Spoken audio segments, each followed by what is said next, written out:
Well, it's Thursday night, and the action on the court is heating up. Welcome to another chase for the championship. We might be in the middle of the non-conference schedule right now, but, man, there's still plenty of big games to talk about. Let's dive right in, shall we? Our game of the week this week, Georgia Tech headed down the road to Athens for a showdown with their in-state rivals from the SEC, the Georgia Bulldogs. I love those games because clean old-fashioned hate is the best nickname, and WJBF's Brendan Robertson was there covering the Jackets. Brendan, Tech came up just a little short in this one. What were some of the keys to that game? Well, free throws down the stretch, really, the Jackets were terrible from the free throw line all night, and both teams really got off to a slow start. But the Jackets, defense is their focus, and they got some great production, career highs from two of their guys, and Michael DeVoe, his first career double-double, and then got another one from Moses Wright as well that sort of picked this team up late. But I think we're dealing with a growing monster in Athens in the Ant-Man, Anthony Edwards, and he was overshadowed last night by Rayshawn Hammonds, who had a career night for the Dogs, and ultimately on the road in a game that was moved up in the schedule compared to where it's been in previous years, because now they actually had students at this game. Usually they play it, the students are on break. Right. It's kind of flat.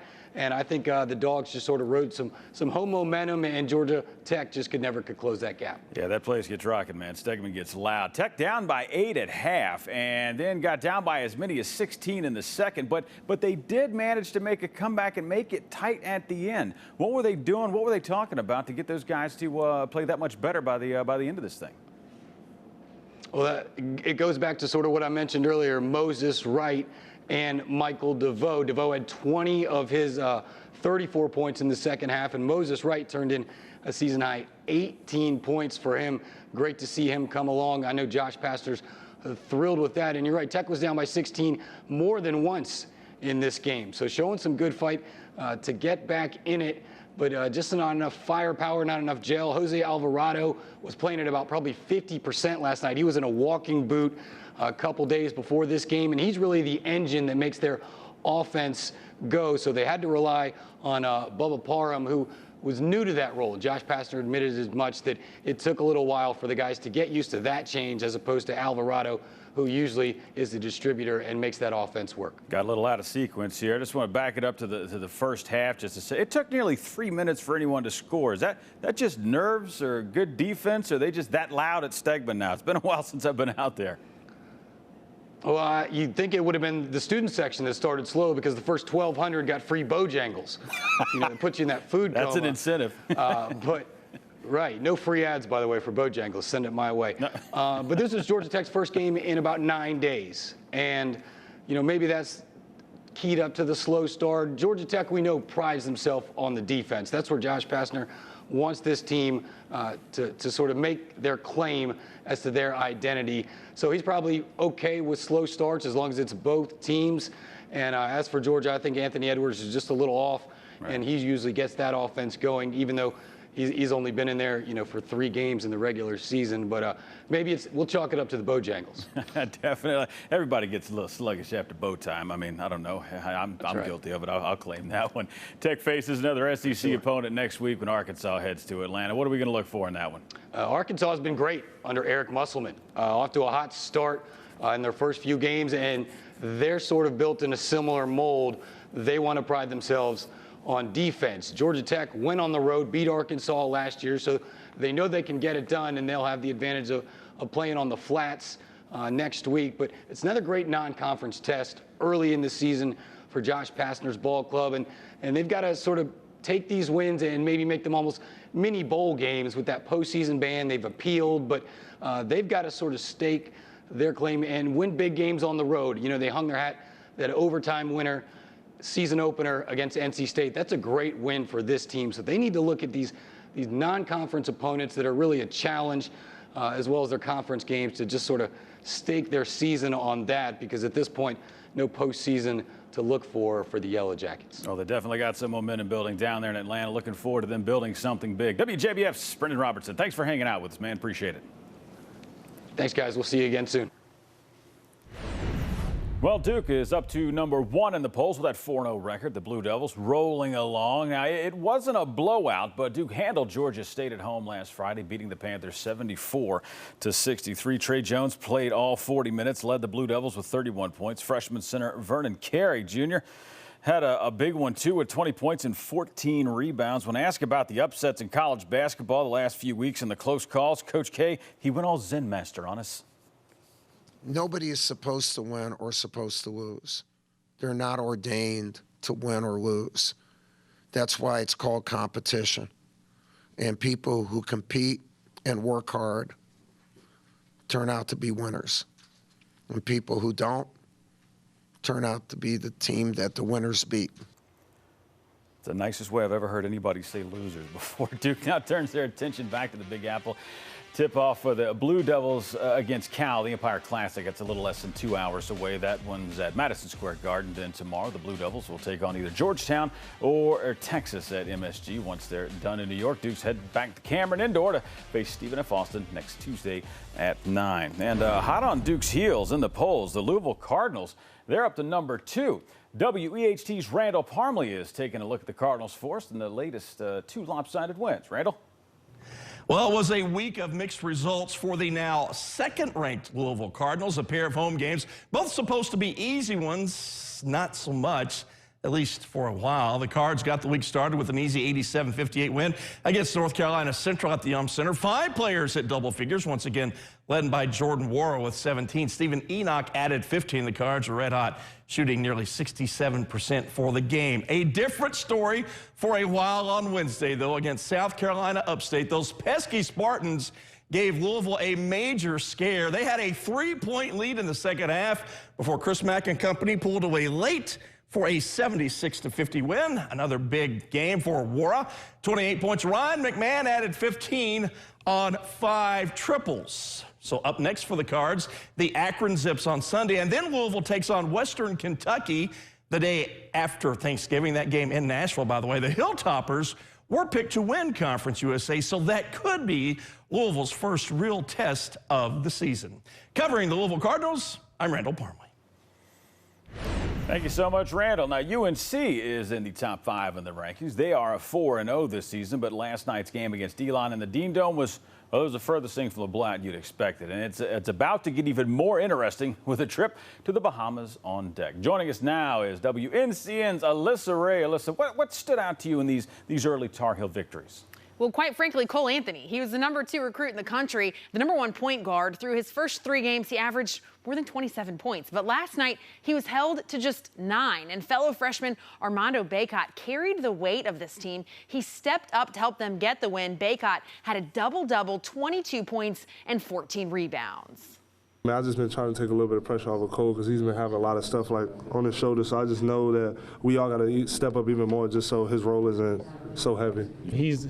He has a chance to become that pretty much the other scorer on this team. I mean, we've been looking for someone else to put up numbers consistently. That's his second back, as he has back-to-back double-doubles now. I mean, Armando, he's been doing this since high school, and I've known this. And he's finally coming into it now. I'm proud of him. What areas do you think his team really needs to improve? Things are about to get a lot more challenging for UNC. They headed down to the Bahamas, where they're going to try to win that battle for Atlantis. First up, Alabama. What should we look for in that game there, Alyssa? Well, as you mentioned, the Heels are 4-0, but the margin of victory hasn't been what you would expect when a Power 5 team like UNC plays the likes of UNCW or Elon. A lot of that reason is that there are a lot of new contributors to this team, a lot of new faces. The real test will be when they face another Power 5 team like Alabama and potentially Michigan, Oregon, or Gonzaga. These are fellow tournament teams, and I think that's where we will see the potential for UNC when they know they're playing a big-time opponent. Now, win or lose, that bracket is set up that they're going to play 3 games in 3 days. Brutal for anybody. I know that they're college kids, but that's got to take a toll on these guys. Yeah, of course. Anytime you play 3 games in 3 days, fatigue is a huge factor. They're going to have to go deeper into their bench to keep their guys fresh and not burn them out for just one tournament. But I asked Garrison Brooks last night what they thought about going to the Bahamas, and as you can tell, he's pretty pumped for the trip. You know, I'm excited to go to the Bahamas. You know, I think that's the biggest thing, get out of this cold. But I think that'll be a good thing to see us go against some good teams and really see how we measure up against them. There's something in the way that he said cold. I don't know. It just tells me that they're going to spend a lot of time on the beach having some fun out there. Now, it's a loaded field, the tournament. Who should they be most wary of in that field, Alyssa? Yeah, wish we were going with them, Chris. No but, kidding, I mean, this is a packed field. Gonzaga is 8, Oregon's ranked 11, and Seton Hall is 13. So we're talking about some of the best teams in the country. And Michigan, out of the Big Ten, is always tough. So while UNC should be the favorite to win, they will definitely get a run for their money. Yeah, definitely will. Thank you very much, Alyssa. We're going to be talking to you again very soon. I know it. Sounds great. Thanks, Chris. All right. Now, it wasn't exactly a blowout, but the 7th-ranked Virginia Cavaliers, they took care of business at home with a win over Vermont. WRIC's Natalie Calabat was there for another low-scoring showdown for the Cavs. The last time the Virginia Cavaliers played a team from the American East Conference, they were handed a historic loss by UMBC. Well, here at John Paul Jones Arena on Tuesday night, things went a little different for the number 7 Cavaliers as they handed Vermont their first loss of the season. And Vermont came out punching the Cavs in the mouth. Steph Smith drains the three-point shot to make it 7-0 Vermont. But the Cavs fight back. Mamadi Diakite from the corner for 3 to break up Vermont's 7-0 run and start a 14-0 Virginia run. Diakite led the Cavaliers with 10 points in the first half as UVA led 24-18 at the break. The game got interesting in the second half, though. Vermont took the lead as Anthony Lamb caught fire with his three-point shot to make it 28-26 Vermont. After the half went back and forth, UVA fires back, took the lead for good on a great assist from Jay Huff to Diakite. Virginia led 50-49 and used a 9-0 run to close out the game. Tony Bennett's team remains unbeaten and surviving 61-55. I think we showed some grit with enough stops defensively and enough plays offensively. And some guys, stepped up and made enough plays. And again, on both ends, still areas for improvement. Yeah, I think in the first half we didn't come out ready. Yeah, we had 3 turnovers out of the first 3 possessions or something like that. But yeah, we all just kind of locked in even more and kind of got into the game. And yeah, I think that was a good test for us. But yeah, I think the coaches do a good job of just keeping us poised, and we got a lot of veterans on the team that don't get flustered late game. Virginia has now won 20 straight non-conference games here at John Paul Jones Arena. Next up for the Cavaliers, they face UMass in the Basketball Hall of Fame tip-off. Covering Virginia, I'm Natalie Calabat. Thank you so much, Natalie. That Hall of Fame tip-off game against UMass starting on Saturday at noon in Connecticut, and then UVA will face either Arizona State or St. John's. Come back on Sunday. Cavs will then head back home for a showdown with Maine on Wednesday afternoon at 4. Meanwhile, moving on, Florida State was once again in the also receiving votes section of the rankings this week. But as WMBB's Courtney Mims reports, the Seminoles gathering a little mo.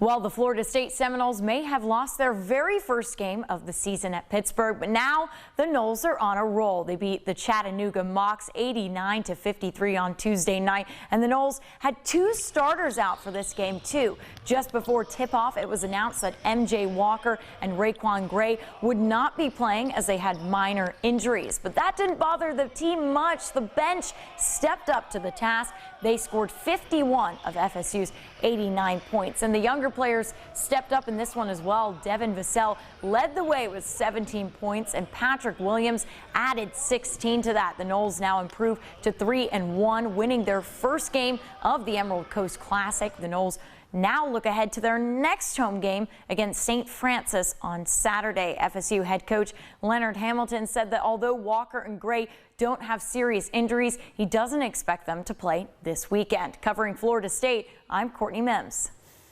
All right, good stuff there, Courtney. Thank you. Meanwhile, that game against St. Francis is Saturday matinee with a 2 o'clock tip-off, and then it's a quick turnaround to Monday night's game against Chicago State at 7. Moving on here, Virginia Tech is turning a lot of heads with their 5-0 start this year, and they've got at least one huge showdown coming up in the Maui Invitational. Joining us live to break it all down is WFXR's Jermaine Farrell. Jermaine, did anybody see this 5-0 start coming for the Hokies? Well, I tell you, first of all, Chris, I have to compliment your barber. You are looking sharp. You got a great haircut, sir. So I want to start that off by saying congratulations. You're looking good, sir. You look marvelous, just marvelous. Speaking of looking marvelous, the Virginia Tech Hokies with that 5-0 start. I don't think anyone really saw it coming. The first game, which really started the ball rolling, was getting that win on the road at Clemson, which was a big win to start off ACC play. And then they played some teams really that they should win and should beat. But everybody's talking about Cole Anthony for UNC, one of the great freshmen.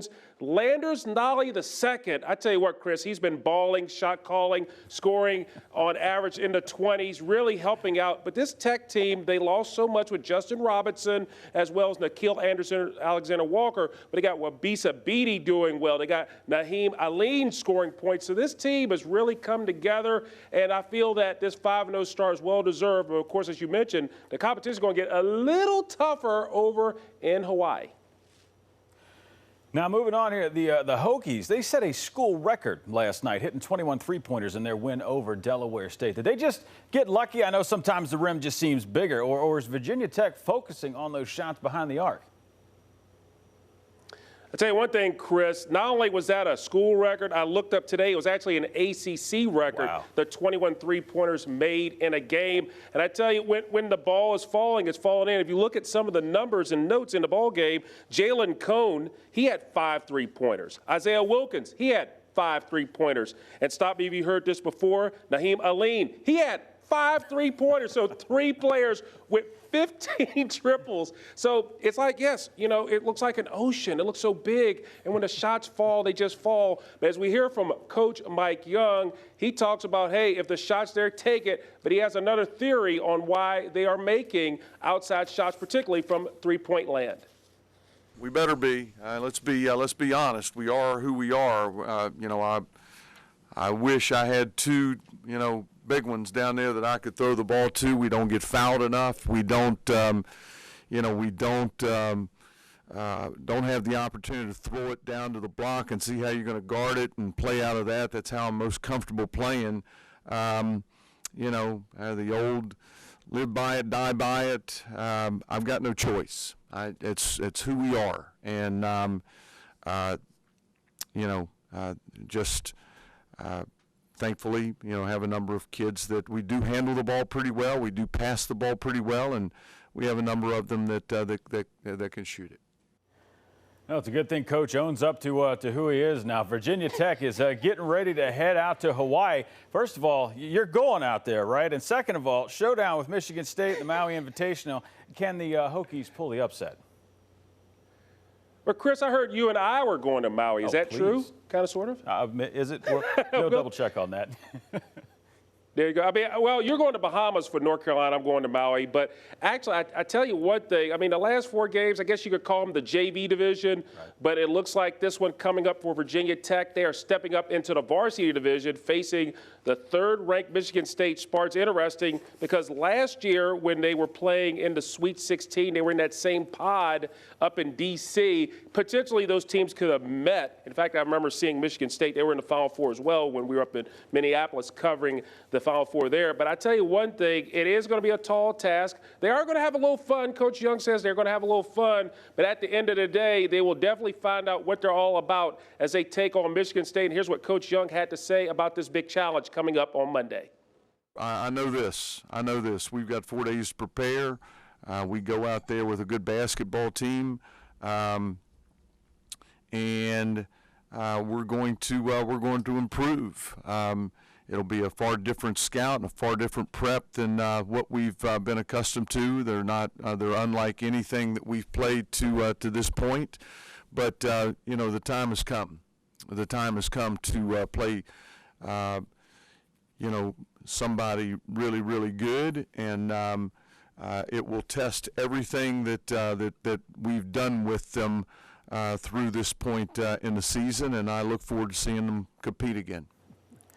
Now tell me something here. 5 games under your belt is a very small sample size comparatively speaking. Do you see the Hokies making a big impact in the ACC this season?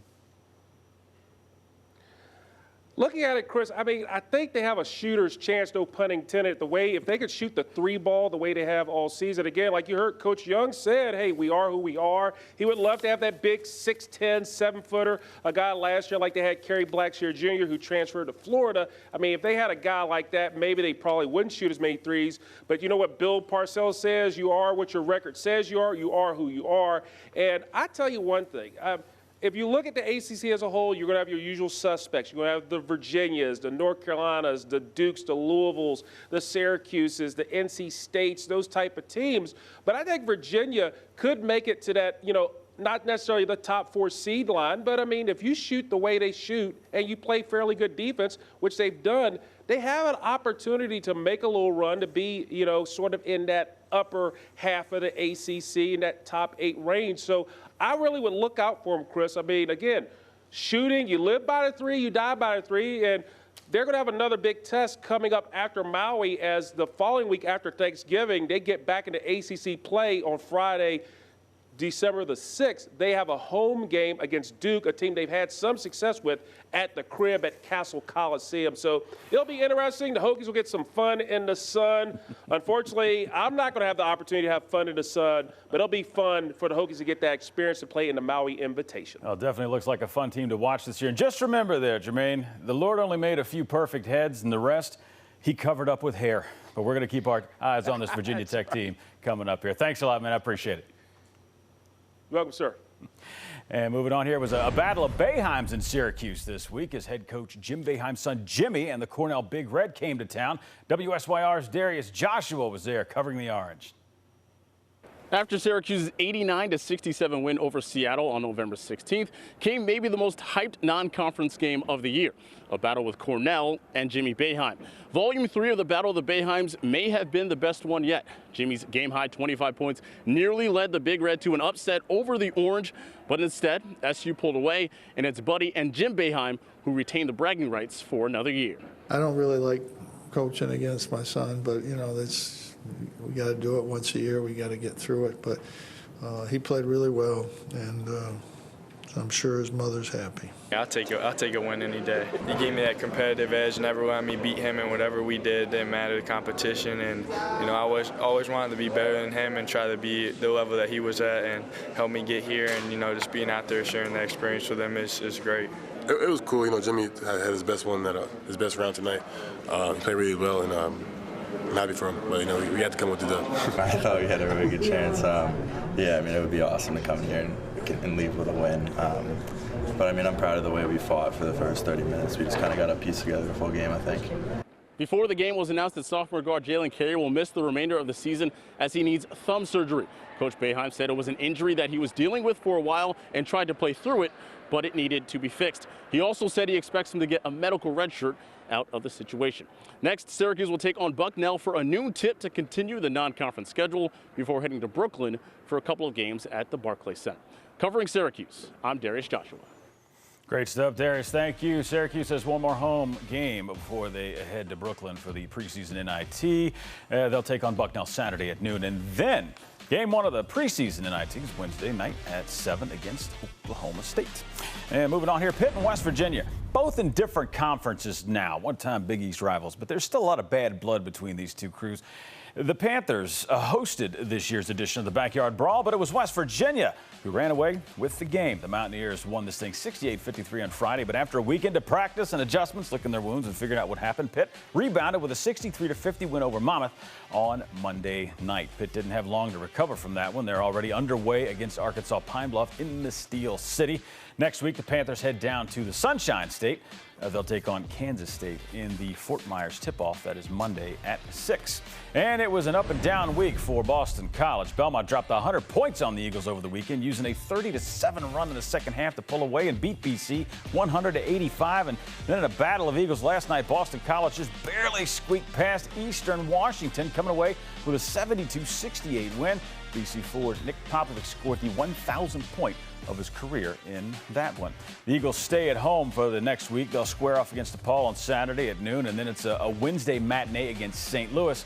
That one tips off at 2 o'clock. And Wake Forest is already making changes. Just 4 games into the season, as WGHB's Kevin Conley reports, there's a new intensity at practice after that loss to Charlotte. There is no doubt that the 2019-2020 basketball season is a critical year for Wake Forest head coach Danny Manning. He's fighting to impress a new boss, fighting to keep a fan base on board, so fighting to keep his job. Kind of crazy to think about all that after just 4 games, but that's the reality facing Manning and the Deacons. Wake Forest lost to Charlotte in overtime to fall to 2-2 on the season. But 4 games doesn't make a season, and that's the message that head coach Danny Manning has for his team. Keep working, and good things can happen. You go back and you look at the 2 losses, and you look at the things that the mistakes and breakdowns we had, they're all correctable. But it's making sure that we correct those going out into each game. We have to do a better job of rewarding ourselves, too, offensively especially, because we had, 11 opportunities, 2 feet, and in that we didn't finish. And you're not going to make every shot. But of those 11, if we finished 3 of them, a little bit different outcome possibly.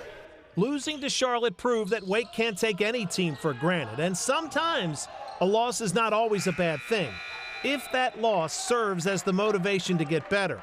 There was a new intensity at practice this week, according to the players.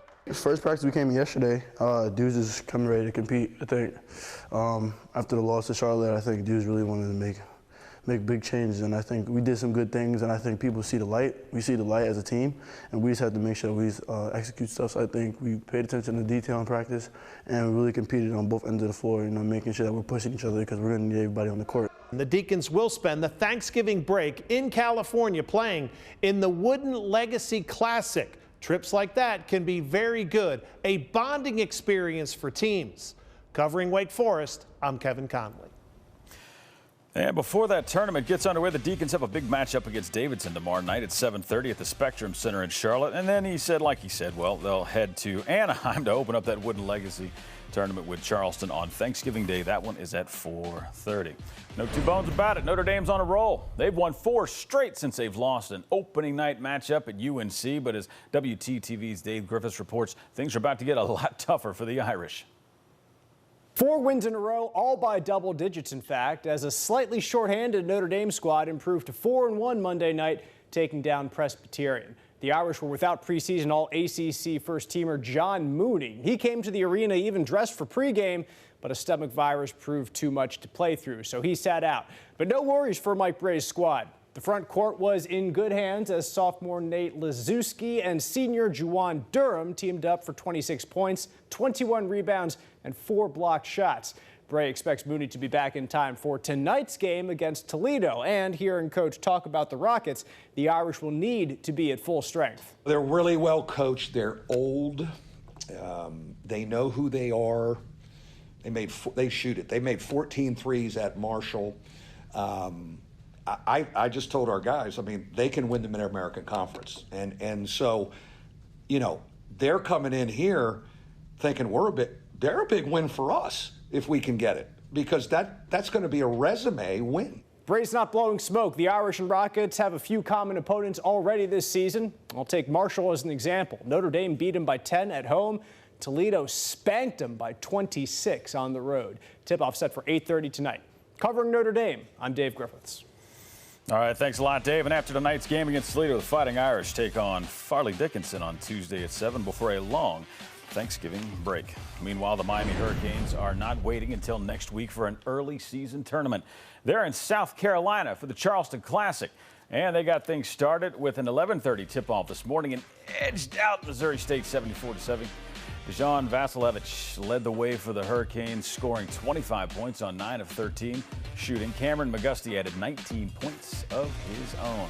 Today's win puts the U into the next round of the tournament. It's going to be a big one tomorrow. Hurricanes square off against Florida. And that one gets started at noon. And Clemson back on the floor at Little John Coliseum as they host Alabama A&M. WSPA's Pete Yannity is covering the Tigers, who are coming off a huge win at home over Detroit Mercy. Pete? The Tigers had a full week off before playing again on Sunday against Detroit Mercy, and Clemson knocked off the Titans out of the Horizon League 87-65, shooting 48% from the field and 33% from long range. Now, a big story in the ball game was the contribution of Hunter Tyson, the sophomore from just outside of Charlotte. A career-high 20 points. He made 5 threes, and he certainly would like to be in the mix when it comes to those that Brad Brownell can turn to for scoring.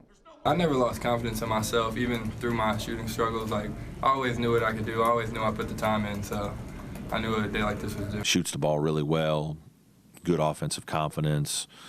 We just got to kind of find ways to get him better rhythm. He made a couple mistakes defensively in the game, and I've been on him about that. He's got to continue to fight to do a little bit better there, and as he does, his minutes will grow. But I'm confident that he's gonna play well for us this year. That win over UDM put Clemson at 3-1 on the season, with another game on Thursday against Alabama A&M, and then on the road for the first time in the 2019 and 20 campaign to a tournament in Las Vegas. Covering the Tigers, I'm Pete Yannity. Thanks a lot, Pete. Tigers are underway against Alabama A&M. That one just got started a few minutes ago. After that, Clemson heads to Las Vegas. They'll take on TCU in the MGM Resort's main event. That's Tuesday at 10:30. A little closer to home here, NC State. They've won 4 in a row after that opening night overtime loss to Georgia Tech. Covering the Wolfpack's latest win over Alcorn State, it's WNCN's Todd Gibson. Todd? Make it 4 straight wins for NC State. The Pack appears to be hitting its stride after 2 heritage wins here at historic Reynolds Coliseum. One of the reasons the Pack is playing so well is Markel Johnson. 16 points, 8 assists tonight. When Johnson plays like he did tonight, the Pack is tough to beat. I think he's played well when he's not scoring the ball. He's done different stuff. He's got people involved, but he's passing the ball at a high level. I can't get him to go back. I don't want him to be sophomore Markel where he thinks he's got to lead the league in assists. On this particular team, we need him to have a balance of scoring and passing the basketball. And when he's on a roll and playing good, it just makes it harder for the opponent. It makes it easier for everybody else because they have to worry about so many more people. So it helps. The Pack is back in action Saturday hosting Little Rock, and then you have 2 tough games, one against Memphis, then the ACC Big Ten Challenge against Wisconsin. Then the schedule gets a little bit quirky. They jump back into ACC play facing Wake Forest, and then they have 5 straight non-conference games. Covering the Wolfpack, I'm Todd Gibson. Good stuff, Todd. Thanks a lot. NC State squares off with Little Rock, like you said, Saturday at 1. Then the Wolfpack going to head to the Big Alpha, the Barclays Center Classic, their first game there against 16th-ranked Memphis on Thanksgiving. That's at 4 in the afternoon. All right, we've seen the highs, we've seen the lows, but let's dig into the numbers here. And our numbers guy is none other than Jason Logan from Covers.com. Jason, thanks for being here with us again. Man, I'm just going to go right to it. The number 6 Cavaliers got a scare from Vermont earlier this week. You talk about escaping with a 61-55 win. The Cavs now face the UMass Minutemen. What does Virginia really have to worry about here with this squad? Because, man, that last game, I wasn't feeling so good on it, man. Much like Vermont, UMass can shoot the ball really well from distance, 43% from beyond the arc this season, 16th in the country. They're averaging just over 11 three-pointers per game in their last 3 games. Virginia has been terribly inconsistent from distance, especially when you measure that to the results of last season. So what Virginia really needs to concentrate on here is getting their heels above the three-point line, getting a hand up on those shooters. They're number 1 in the country in terms of field goal percentage against, but just 54th in defending the three-pointer, and they've allowed their last 2 opponents to shoot 33% from beyond the arc. So they really can't afford to let this game turn into a shootout. Another one of those tip-off classics here. We got Clemson way out west against TCU in Las Vegas. Now, I don't know about you when you go to Vegas, but I'm not in any kind of shape to do anything productive there. But I know Clemson's different now. But, they've had a pretty good run after losing that opening game. But we're talking about another one of these tip-off classics where anything can happen. What do they have to do to be successful out there? Yeah, as you mentioned, they got to avoid that Vegas flu, which tends to sneak up on teams when they pull in the Sin City. But on the court here, they've been finding their touch and shooting. They're averaging 9.3 three-point buckets made per game, and actually over their last 3 games, that's ticked up to 10.3 three-pointers made. Now, Jamie Dixon, the TCU head coach, he knows the ACC very well during his time at Pitt.